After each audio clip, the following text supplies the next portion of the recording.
Hello everyone, कैसे आप सभी लोग। आई होप आप सभी लोग अच्छे होंगे। चलिए फिर हम चलते हैं अपनी इम्पोर्टेंट क्लास की तरफ। आज हम 11 फरवरी 2024 का करंट अफेयर डिस्कस करेंगे।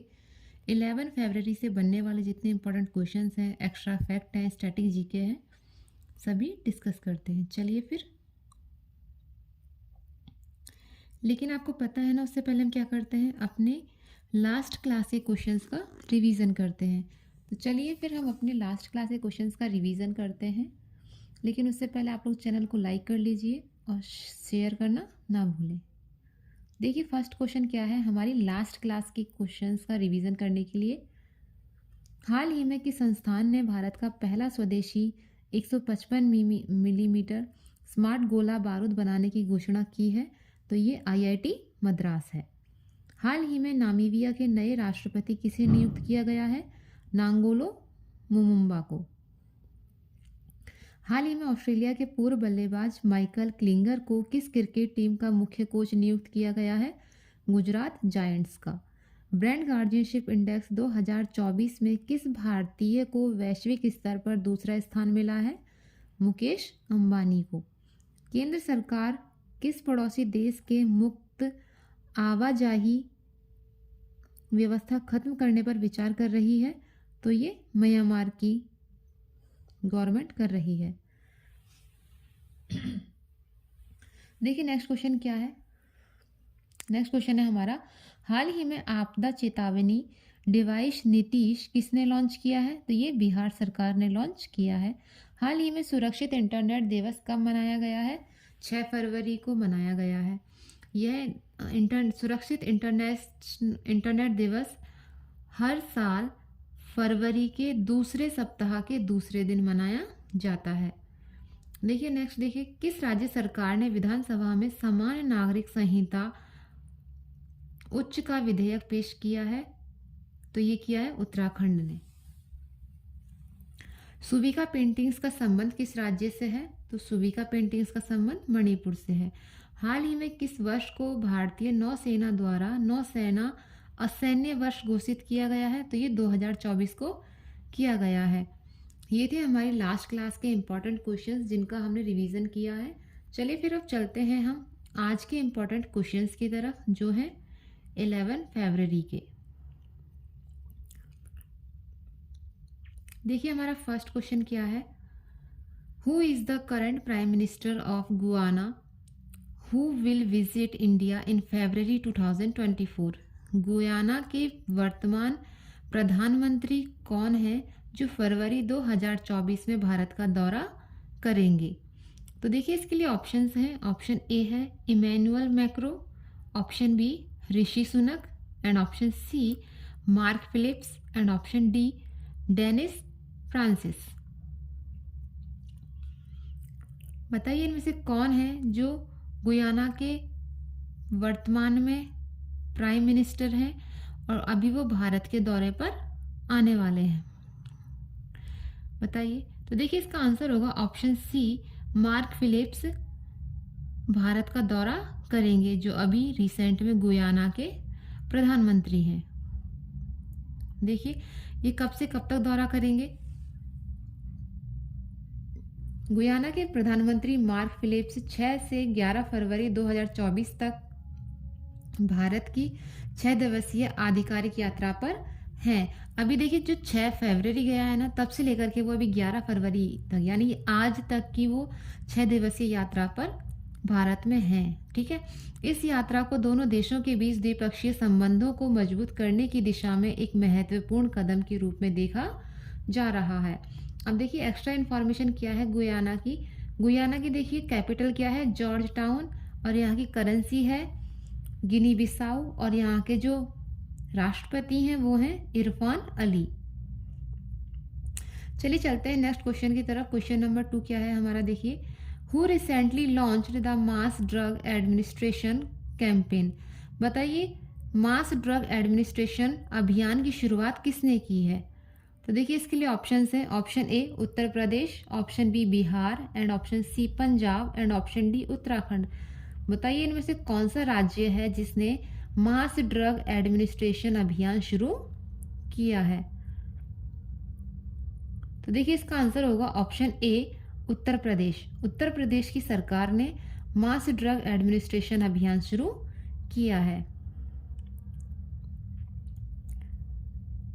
देखिए 5 फरवरी से लेकर के 15 फरवरी 2024 तक उत्तर प्रदेश के 17 जिलों में फाइलेरिया बीमारी को खत्म करने के लिए एक मास ड्रग एडमिनिस्ट्रेशन अभियान शुरू किया गया है।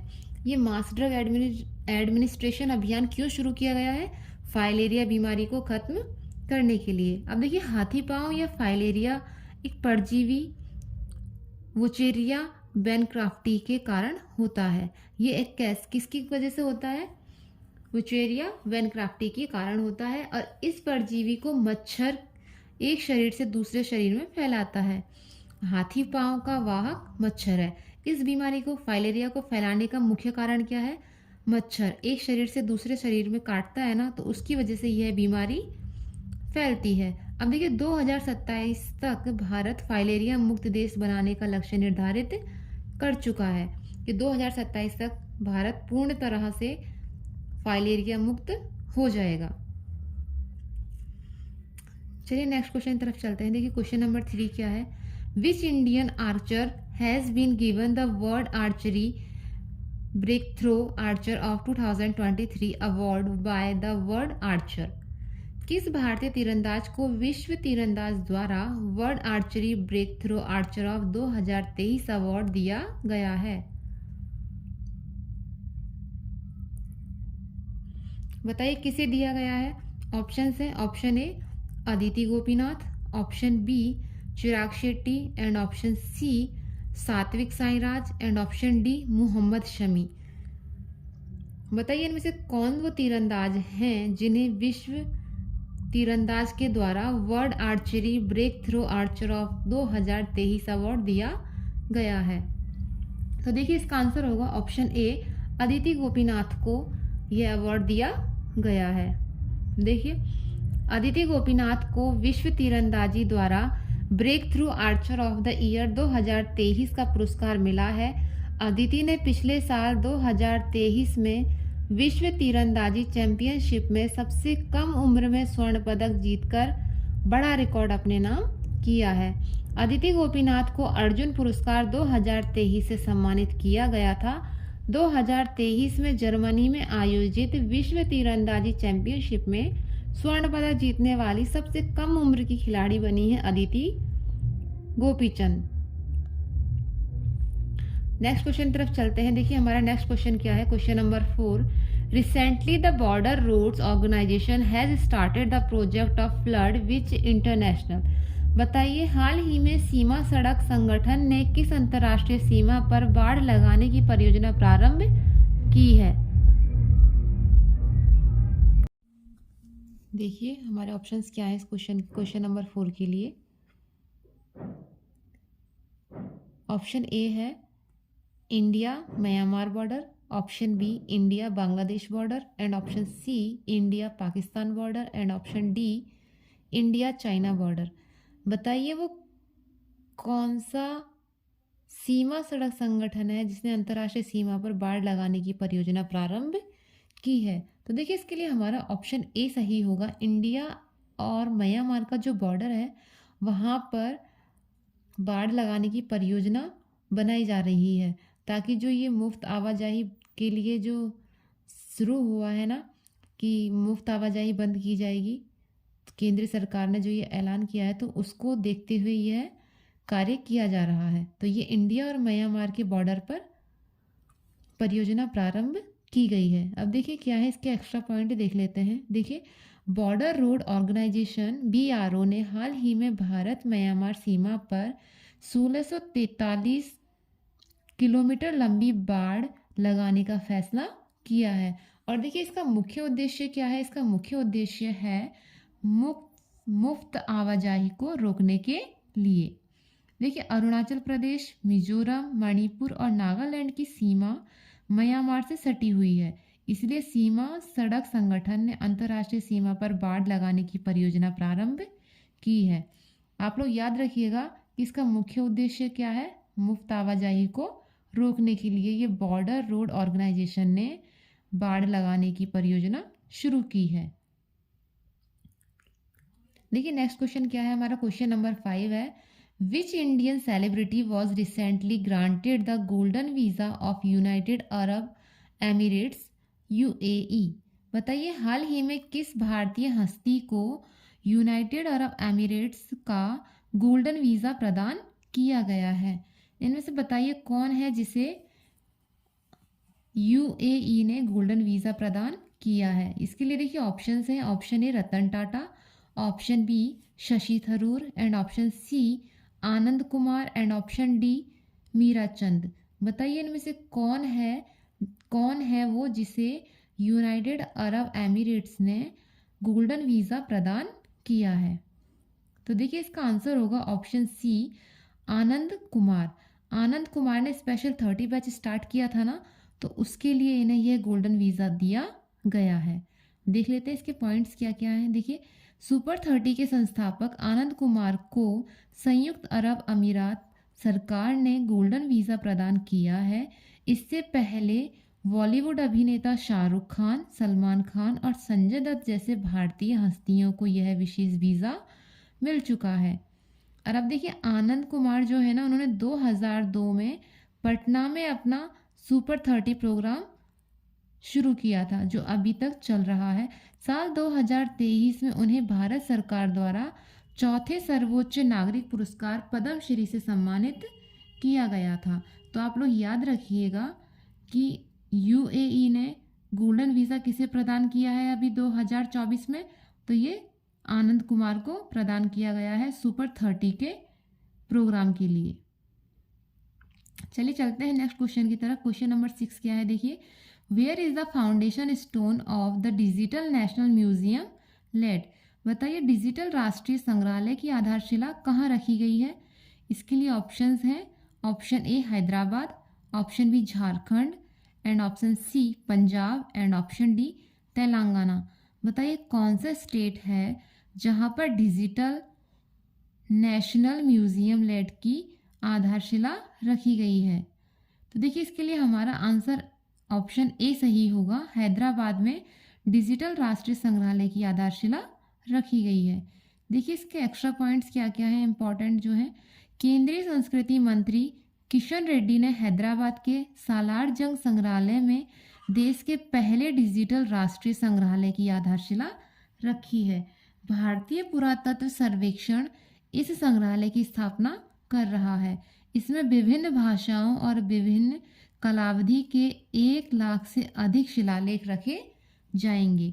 तो आप लोग याद रखिएगा कि ये भारतीय पुरातत्व सर्वेक्षण का जो संग्रहालय है ये कहाँ पर अपना कार्य स्टार्ट कर रहा है, तो ये हैदराबाद में कर रहा है। ठीक है, नेक्स्ट क्वेश्चन देखिए क्या है, question number 7, who has recently discovered a habitable super earth at a distance of 130 light year.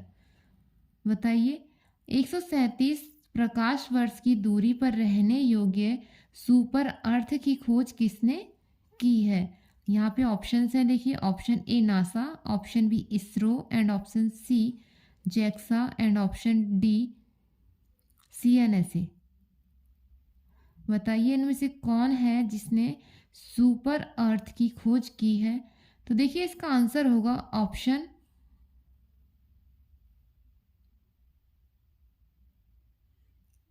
B. इसका आंसर होगा ऑप्शन बी, इसरो ने। देखिए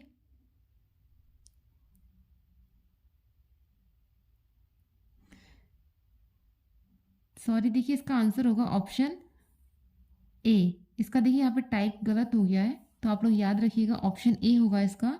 137 प्रकाश वर्ष की दूरी पर रहने योग्य सुपर अर्थ की खोज किसने की है, नासा ने की है। देखिए सुपर अर्थ नासा द्वारा खोजा गया एक बौना ग्रह है।